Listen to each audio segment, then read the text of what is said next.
Jadi pada intinya UCD ini berfokus pada semua proses yang terjadi dengan user sebagai fokus utamanya. Nah, menurut User Experience Professional Association, User-Centered Design adalah pendekatan desain dengan proses berdasarkan informasi mengenai orang-orang yang menggunakan produk tersebut. Jadi, bisa kita bilang bahwa UCD itu memang berfokus pada user atau penggunanya dalam banyak nih teman-teman yang sedang coba ikut gabung. Ya, jadi tadi UCD itu berfokus pada si usernya ya. Jadi benar-benar berfokus pada usernya, apa yang dilakukan oleh usernya, mulai dari awal sampai akhir. Misal ketika si user, contohnya ya, ketika user membuka suatu aplikasi, apa sih yang dirasakan oleh si user, mulai dari membuka sampai dengan akhir kegiatan dia membuka aplikasi tersebut.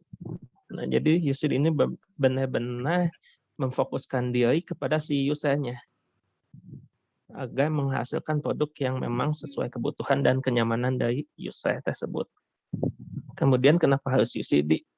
Yang pertama itu tadi fokus kepada user. Jadi dia benar-benar mencoba memenuhi kebutuhan dari si usernya. Terus apa aja yang dikerjakannya, seberapa sering urutannya, itu seperti apa sih yang dilakukan oleh si user. Kemudian disesuaikan dengan kondisi lingkungan produk akan bekerja. Misal ketika si produknya itu digunakan di suatu lingkungan terbuka, maka pasti akan disesuaikan dengan kondisi tersebut. Berbeda dengan ketika akan digunakan di lingkungan yang lainnya ataupun lingkungan kerja. Misal lingkungan yang mengharuskan si produk digunakan secara intens atau tidak ya. Kemudian hasil dan bentuk keluaran yang disesuaikan dengan kebutuhan tadi. Karena si user yang jadi fokus utama, jadi kebutuhan user pasti akan dipenuhi. Begitu. Nah, ini salah satu contohnya nih yang pernah saya tonton juga di serial Hitman Performance, serial TV Jepang. Ini salah satu contoh yang menurut saya sangat sangat kelihatan user center desainnya. Nah, sebelumnya ada yang pernah nonton serial ini nggak dari teman-teman? Udah, Kak. Nah, udah pernah ya? Yang tokoh utamanya itu dia membuat program terkait aplikasi ya. Nah, Dia buat nyari ibunya. ya itu salah satu bagian dramanya ya. Nah, tapi di salah satu episode, saya lupa di episode apa, si tokoh utamanya itu karena seorang developer, ya dia merancang program, kemudian dia itu ikut dalam semacam lelang ya, atau apa ya, saya lupa istilahnya apa, ya pokoknya semacam lelang itu untuk pengembangan aplikasi untuk pensiunan di Jepang, karena ini serialnya dari Jepang ya. Nah, saya dapat satu kompetitor dari perusahaan ya software yang cukup besar, dia menawarkan sebuah nilai yang rendah dibandingkan dari miliknya, dari si tokoh utamanya.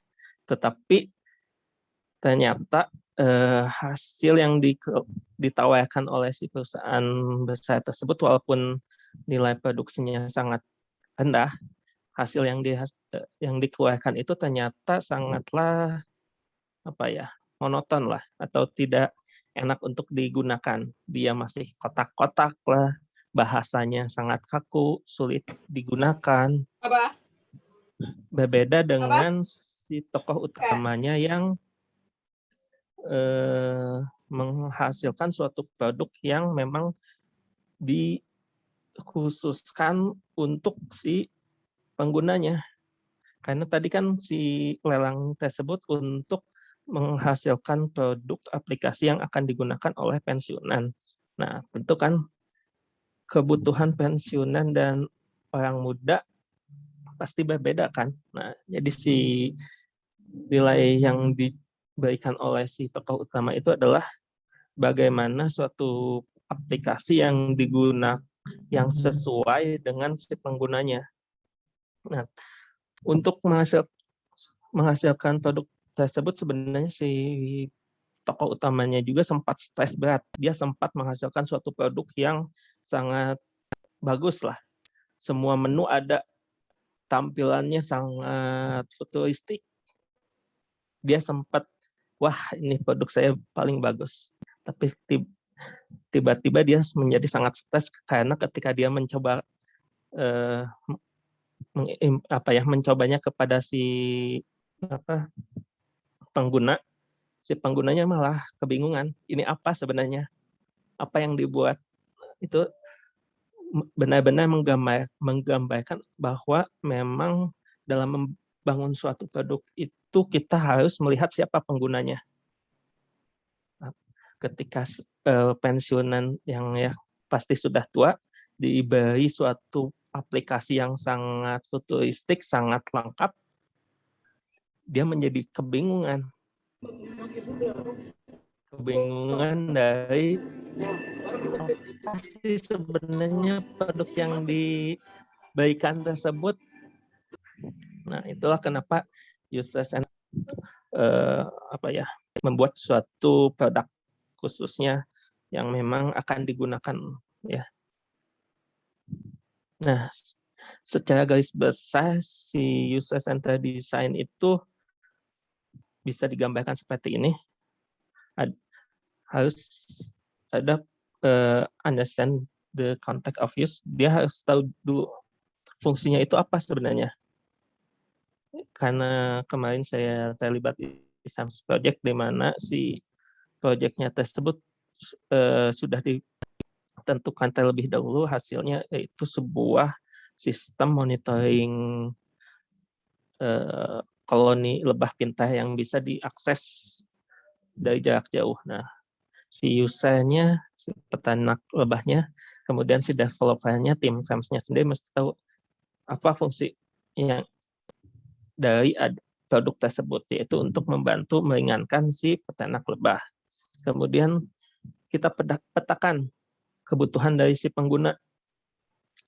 Nah, di sini bisa berbagai banyak cara dilakukan, mulai dari interview, FGD, observasi, ataupun kegiatan lainnya yang benar-benar kita bisa menangkap apa sih sebenarnya kebutuhan si user, bagaimana dia melakukan kegiatannya, apa yang bisa kita masukkan dengan solusi yang akan kita berikan itu di mana, bagaimana bentuknya, ini benar-benar perlu kita petakan secara spesifik, secara luas juga kebutuhan dari si usernya. Kemudian kita juga mesti mendesain solusinya. Bisa dengan melakukan FGD ataupun hal lainnya. Kemudian juga kita evaluasi apakah memang sudah cocok atau belum baik secara lab ataupun di lapangan. Dan dari hasil evaluasi kita bisa lihat mana yang perlu diperbaiki, data apa yang perlu ditambah. Seperti itu. Secara garis besar seperti ini untuk user centered design. Nah, kemudian ini juga salah satu contoh kegiatan ketika kita mencoba mencari apa sih sebenarnya kebutuhan si peternak lebah di SAMS Project. Kita berkeliling ke beberapa lokasi di Jawa Barat di peternak lebah, mulai di Kabupaten Bandung Barat, ke Sukabumi, ke Subang. Kita cari sebenarnya bagaimana kegiatan si peternak lebah, bagaimana dia mengajarkan kegiatan perlebahannya, mulai dari dia bangun tidur sampai dengan tidur. kita catat kegiatannya kan, karena kita mesti tahu nanti solusi seperti apa yang bisa kita berikan itu berdasarkan data-data ya yang kita kumpulkan. Kemudian bukan hanya dari si peternak lebahnya juga, kita juga bisa mencari data-data tersebut dari stakeholder yang terlibat, baik itu dari pemerintahan, akademisi, bisnis. Kita gali semua data-data yang mungkin akan kita butuhkan nantinya. Seperti tadi ya, di tahapan ini kita cari user requirement-nya. Kemudian kita diskusikan juga solusi apa sih yang bisa kita hasilkan dari alat yang sudah kita ingin ada alat yang ingin kita kembangkan, kemudian kebutuhan si konsumen tuh begini, kemudian kita juga tahu bagaimana dia mengajarkan kegiatan pelebahan tersebut, kan. Kemudian kita diskusikan solusi-solusi apa sih sebenarnya yang bisa diterima oleh si konsumen. Ini salah satu contohnya waktu itu kita melakukan FGD dengan seluruh anggota tim konsorsium SAMS, juga melibatkan si calon user yaitu peternak lebah mengenai solusi-solusi yang mungkin bisa diterapkan. Nah, ini merupakan salah satu hasil yang didapatkan dari kegiatan user kegiatan SAMS tersebut. Dengan di sini kita juga dapat menggambarkan karakteristik si pengguna, karena kita tadi sudah tahu si penggunanya itu seperti apa sih, terus rutinitas dia dalam melakukan kegiatan si pelebahannya itu seperti apa. Kemudian ini hasil si SAMS, si alat monitoring sistemnya. Karena ini suatu sistem, jadi si user yang dilihat tuh bukan cuma manusianya yang akan menggunakan aplikasinya, tetapi juga si lebahnya. Bagaimana kita bisa menempatkan si alat tersebut di kotak koloni lebah tanpa mengganggu si lebahnya sendiri. Karena user di sini bisa diartikan si lebah ya. Nah itu palingannya untuk materi yang ingin saya sampaikan mengenai user-centered design dari pengalaman saya di SAMS Project. Kenapa pentingnya melakukan pendekatan user-centered design, di mana si user menjadi fokus di kegiatan ini. Mungkin ada yang mau ditanyakan dari teman-teman? Boleh langsung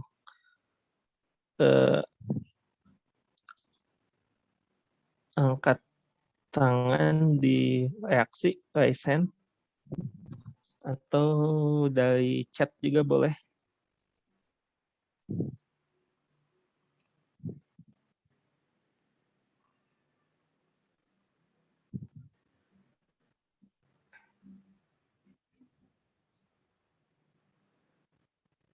Mangga silakan buat teman-teman yang mau bertanya, berdiskusi.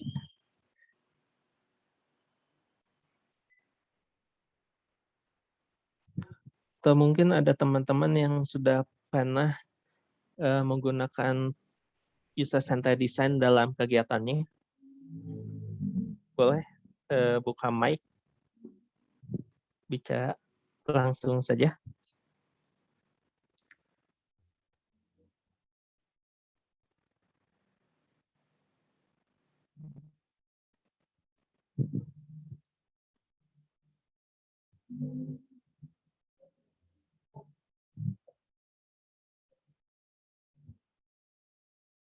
Oke.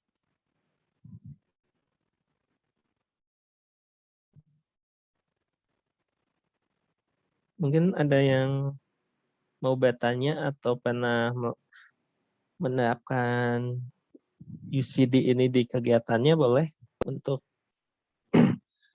open mic juga berdiskusi.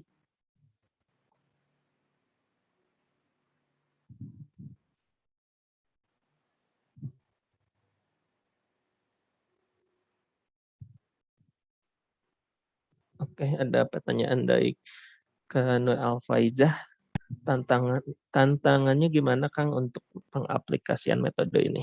Nah, tantangan dari user center design ya.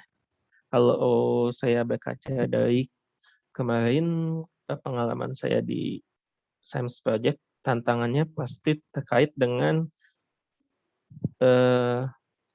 salah satu tantangannya ketika ketika Science Project itu adalah ketika kita ingin menerapkan si alat tersebut, ternyata kondisi si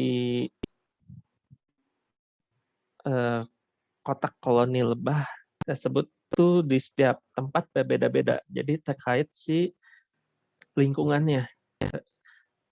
Jadi ada lingkungan di mana si produk yang ingin kita berikan itu terdapat perbedaan-perbedaan sehingga kita memang harus menggali lebih menggali lebih dalam terkait bagaimana sih si produk yang akan kita hasilkan itu bisa sesuai dengan kondisi yang berbeda-beda.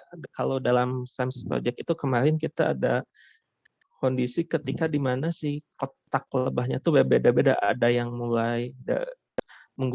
menggunakan kotak yang standar, yang mirip dengan Langstroth, tipe Langstroth, yang dimana terdapat sisiran-sisirannya. Terdapat juga di tempat lain si kotak yang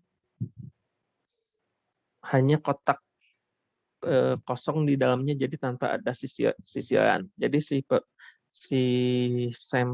alat SEMS-nya itu perlu dimodifikasi agar si sensor-sensor yang ditempatkan di dalamnya itu bisa tetap berfungsi dengan baik, menangkap data-data dari dalam kotak lebah tanpa tanpa mengurangi fungsinya gitu ya. Kemudian juga kalau dari kondisi lingkungan itu ketika lingkungannya cukup ekstrim, berbeda. Misal kalau dari SEMS itu karena proyeknya ini proyek internasional, jadi ada kondisi di Indonesia yang berbeda dengan kondisi di luar negeri.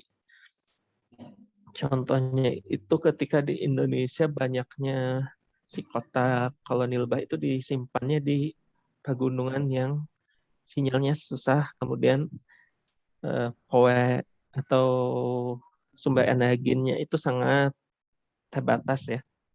Jadi perlu melakukan adaptasi lagi terkait si produk yang akan kita berikan. Nah, tapi dari situ juga kita bisa melihat bahwa memang kebutuhan user itu pasti berbeda-beda di setiap tempat. Nah, berarti kita bagaimana harus bisa mengatasi perbedaan-perbedaan tersebut dengan cara pastinya pertama dengan menggali data yang beragam. Kita harus bisa menangkap data-data yang beragam agar bisa melihat ada perbedaan apa aja saja sih yang terjadi, agar nanti si solusinya itu bisa lebih tepat sasaran, tidak hanya mengakomodir sebagian user tetapi bisa mengakomodir semua user tersebut.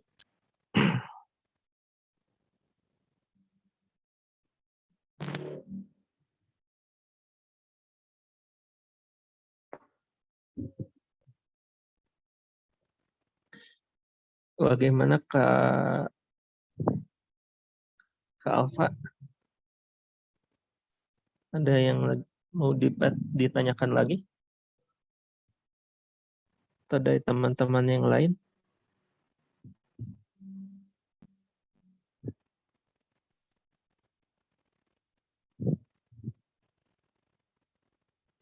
Oke, sama-sama, Kak.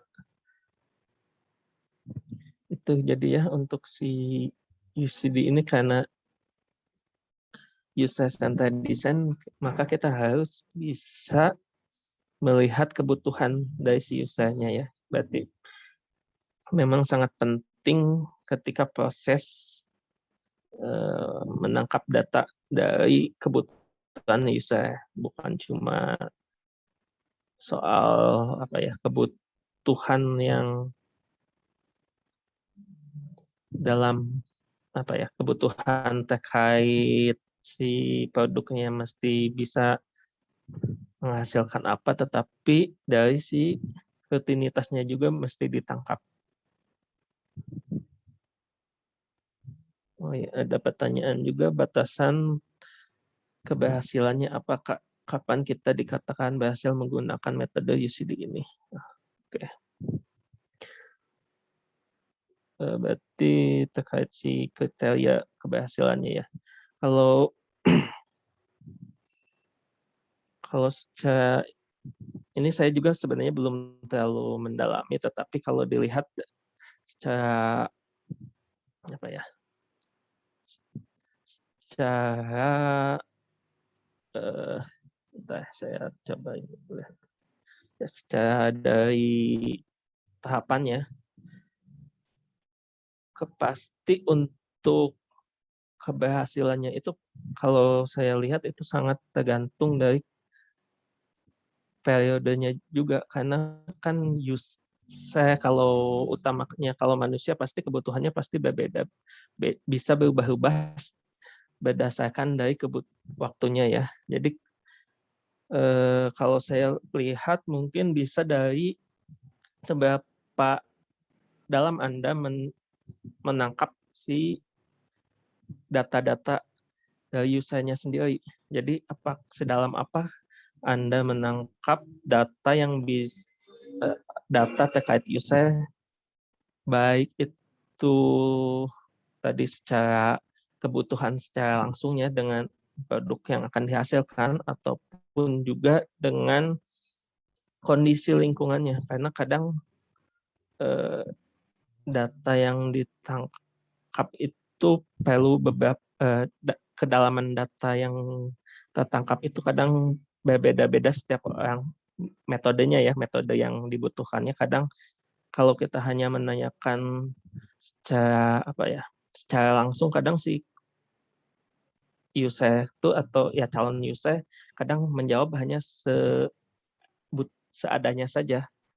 Seperti pengalaman saya ketika melakukan wawancara, ketika saya hanya melihat dari kebutuhan data kita saja, kadang si user itu hanya menjawab ya sesuai pertanyaan saja, bukan menjawab dari kebutuhan dia. Jadi kalau melihat batasan keberhasilan itu sebenarnya bisa Anda tentukan sendiri ya kalau kata saya. Terus seberapa dalam data kebutuhan si user, dan bagaimana nanti ketika produk dihasilkan, apakah si user tersebut memang nyaman atau si user tersebut mampu menggunakan produk tersebut atau tidak, itu bisa menjadi salah satu acuannya juga sih. Seperti tadi contoh yang saya berikan terkait yang ada di serial TV yang tadi di Jepang, itu ketika kita mencoba memberikan aplikasi yang kita buat kepada calon user kita, ternyata dia malah nggak tahu ini aplikasi apa. Nah, ketika seperti itu kan berarti walaupun produk yang Anda hasilkan itu sangat futuristik, sangat lengkap, tapi ketika si usernya sendiri malah bingung sendiri dengan produk yang dihasilkan, itu artinya kan bisa dikatakan Anda gagal ketika menghasilkan produk. Karena ada kata-kata yang menarik nih yang waktu itu saya dapat ketika di SAMS Project. Teknologi itu adalah suatu solusi. Tetapi tidak semua solusi membutuhkan teknologi yang wah, bahkan teknologi yang sangat simpel itu malah yang jadi teknologi yang tepat guna.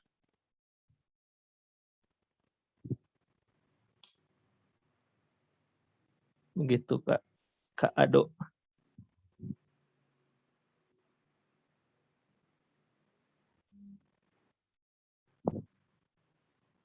Jadi di user center design itu kita jangan jangan memasukkan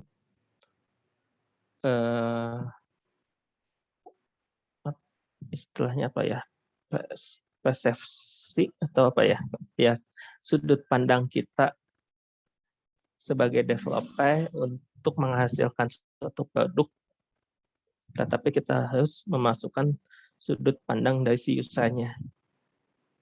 Itu yang kadang ya masih PA sih ketika menjadi seorang developer pastinya. Ya, salah satu contoh lainnya adalah mungkin teman-teman bisa lihat nih di website yang ya ada beberapa website pemerintahan yang dia tuh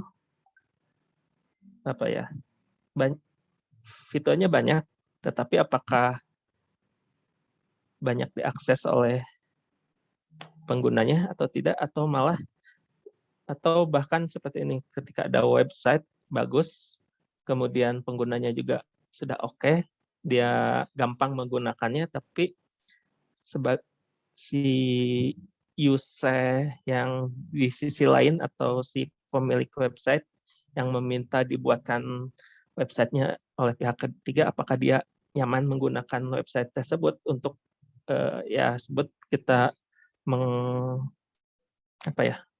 mengupdate isinya, apakah si user tersebut nyaman dengan produk tersebut atau tidak.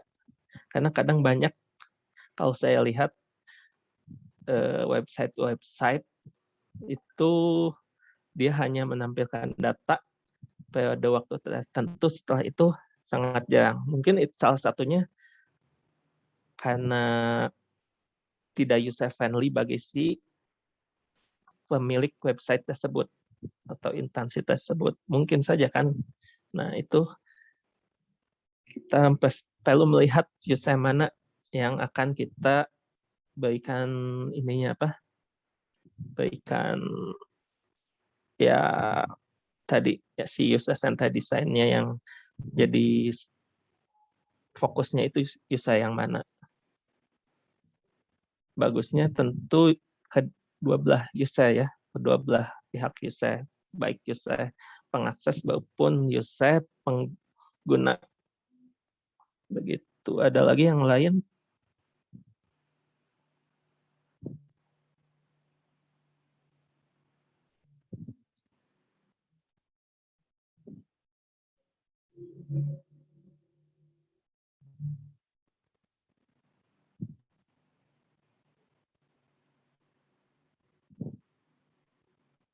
Oke.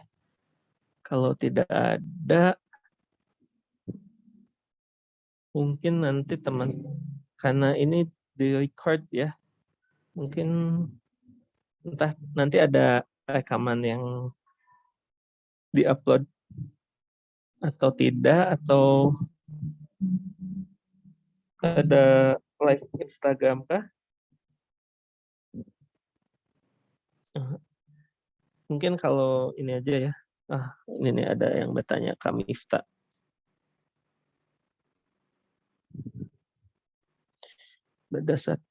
Adakah pendekatan khusus yang dapat kita gunakan dalam proses UCP? Kemudian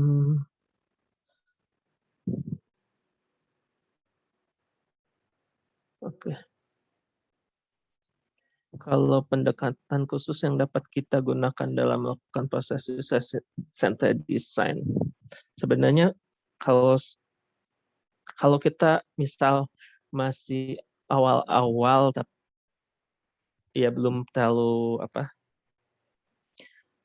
memahami user-centered design, intinya kita tuh memastikan bahwa produk kita itu harus memang berdasarkan kebutuhan dari si konsumen. Jadi hal yang paling penting dalam UCD itu adalah kita menangkap data kebutuhan si konsumen, bukan cuma hasil atau bukan cuma hasil yang diinginkan konsumen, tetapi juga tadi terkait si rangkaian kegiatannya.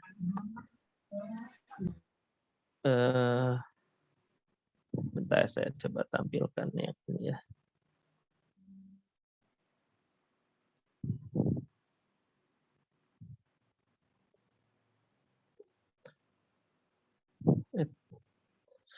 Nah, ini tadi fokusnya itu adalah si user requirement-nya yang paling, kalau saya lihat yang paling penting itu. Jadi ketika kita bisa mendapatkan data si konsumen, bukan cuma soal bukan konsumen, maaf, user. Jadi ketika kita bisa menangkap data user, kita seharusnya bisa melakukan mendesain solusi dengan lebih baik. Pendekatannya sendiri itu kalau kata saya bisa disesuaikan dengan si usernya sendiri masing-masing. Karena user di sini itu bukan hanya soal manusia, tetapi bisa hal lainnya, baik itu ya pokoknya karena istilahnya itu user bukan manusia, jadi pendekatannya itu sangat, kalau kata saya, sangat disesuaikan dengan kondisi masing-masing sih. Kemudian mohon maaf sebentar.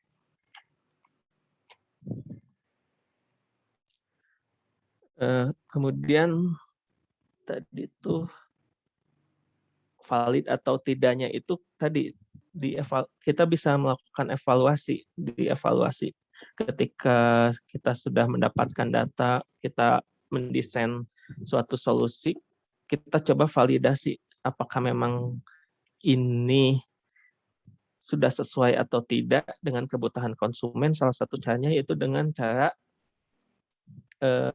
mengimplementasikannya pada di salah satu kayak pilot project lah, atau ya bisa kita cobakan langsung dengan si calon user, si produk yang kita buat itu apakah memang sudah sesuai atau tidak. Nah, itu salah satu cara untuk melihat data yang kita kumpulkan sebelumnya itu sudah memang valid atau tidak, kalau kata saya ya. Cara menangkap data kebutuhan konsumennya gimana, Kakak Danu? Nah, kalau ini sih, kalau kemarin ya, kalau pas kita coba nangkap kebutuhan si konsumen, user, dalam hal ini si peternak lebah, kita waktu itu awalnya memang coba interview berdasarkan kebutuhan data yang sudah kita tentukan ya. Tetapi di saat melakukan interview itu ternyata si peternak lebah akan jauh lebih terbuka ketika kita membawanya dengan santai, kita ngobrol biasa. Jadi jangan terpaku dengan kebutuhan data kita yang sudah kita tentukan sebelumnya. Jadi lebih enaknya kita ngobrol santai, baik itu kondisi dia dalam beternak lebah bagaimana, kondisi pelebahan saat ini bagaimana, Jadi biasanya ketika seperti itu dia akan jauh lebih terbuka. Jadi sesuaikan tema obrolannya itu dengan apa ya, dengan kondisi saat melakukan obrolan atau dengan tema si apa ya, produk yang ingin kita hasilkan tersebut.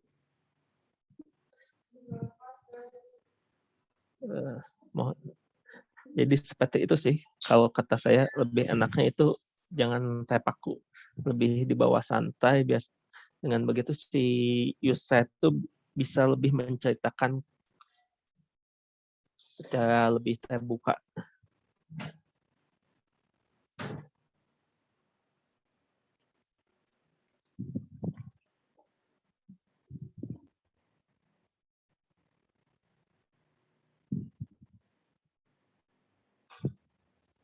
Begitu. Bagaimana, Kak? Oke, nuhun, sama-sama.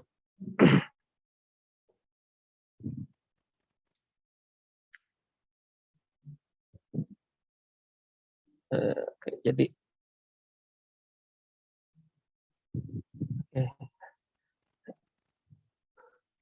apa lagi nih ya? Biasanya kalau TLL Learning Days, saya sudah cukup lama nih nggak jadi pembicara, jadi agak bingung-bingung nih. Habis ini ngapain lagi ya? Oke, dari yang lain lagi mungkin ada yang mau share pengalamannya dengan bisa Senta Design, mungkin bukan cuma bertanya, kalau ada yang mau share juga boleh banget. Mungkin malah yang hadir di sini lebih paham nih, ada poin-poin yang belum saya sampaikan atau kurang tepat saya sampaikan tadi.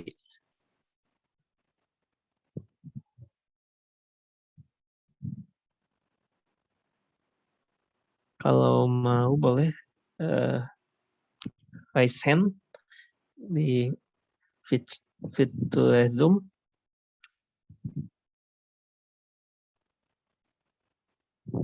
Atau kalau masih ada yang mau bertanya boleh raise hand terlebih dahulu.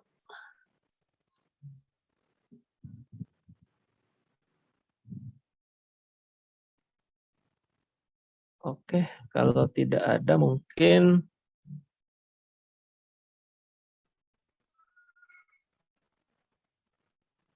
dicukupkan ya untuk Learning Day-nya.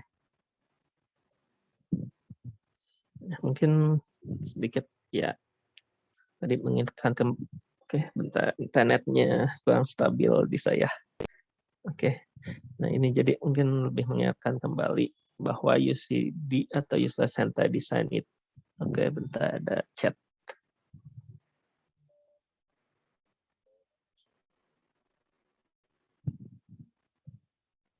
Oke, mungkin mengingatkan kembali mungkinnya UCD itu atau User Centered Design itu adalah suatu pendekatan berpikir yang biasanya digunakan oleh para developer dalam menghasilkan produk yang memang difokuskan pada kebutuhan dan kenyamanan si user. Jadi benar-benar memfokuskan diri pada kebutuhan user. Kemudian karena berfokus pada user, makanya maaf, di samping jalan. Karena berfokus pada user, maka si produk yang akan dihasilkan itu memang sesuai dengan kebutuhan si usernya sendiri, bukan sesuai dengan keinginan si developer, sehingga akan jauh lebih nyaman digunakan oleh si user. Kemudian dalam user centered design itu kita mesti paham dulu kebutuhan si user, baik kebutuhan terhadap si fitur yang ada di aplikasi, program atau produk lainnya yang memang dikembangkan, kemudian juga rangkaian dia melakukan kegiatannya, kemudian seberapa sering dia mungkin akan menggunakannya, itu akan sangat penting dalam user-centered design. Jadi data-data si kebutuhan user itu sangat penting dalam user-centered design karena memang berfokus pada si user. Mungkin itu yang bisa disampaikan untuk si bukan siang ya, sore hari ini di TLL Learning Day hari ini. Mungkin nanti bisa ketemu lagi di TLL Learning Day lainnya ataupun di Kamis sharing karena di TLE itu ada 2 hari di setiap minggunya, di mana hari Selasa itu ada TLL Learning Day, lebih berfokus kepada pembelajaran metode tools. Kemudian di hari Kamis ada Kamis sharing. Biasanya di sana lebih lebih luas bahasannya, baik sharing-sharing kegiatan yang pernah dilakukan, sharing-sharing di suatu organisasi atau ya hal-hal lainnya yang lebih umum.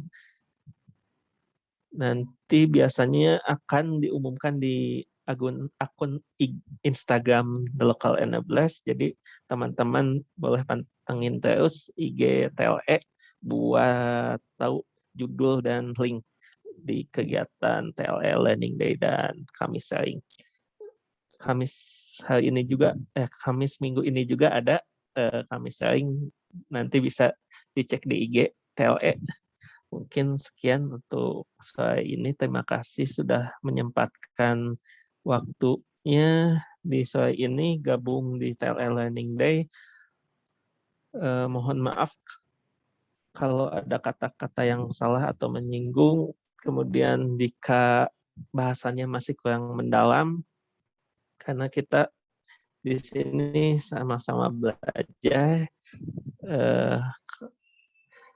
Terima kasih untuk semuanya. Tetap jaga kesehatan, tetap jaga imunnya, baik untuk kita sendiri maupun orang-orang di sekitar kita. Terima kasih. Assalamualaikum warahmatullahi wabarakatuh. Waalaikumsalam.